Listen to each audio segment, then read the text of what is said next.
Government, even in America, is becoming murkier because of campaign finance laws that have become nearly a free-for-all.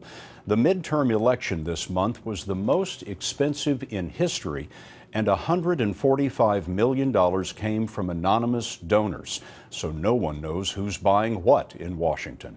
Nancy Cordes explains. Republican leader Mitch McConnell's biggest outside backer in his bid for re-election was a little-known group called the Kentucky Opportunity Coalition, which spent at least $7.5 million on ads against McConnell's opponent. Grimes should be ashamed of herself. The group's donors are a secret. Thanks to a series of recent court decisions, certain nonprofit groups are no longer required to list those names.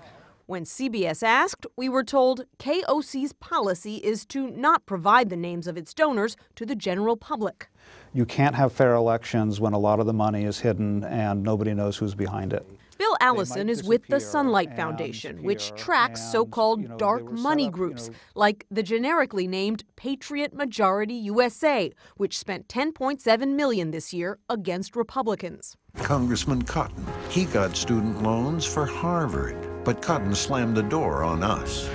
In Colorado's Senate race, more than a third of all spending came from anonymous donors. Cory Gardner isn't telling the whole truth. There are those who say, look, just because I want to support a cause doesn't mean I want my name out there.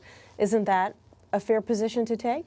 In some ways, supporting a cause I can understand, but these aren't causes that they're supporting. These are candidates. And when you're trying to elect candidates, I think the public should know who it is who's spending the money.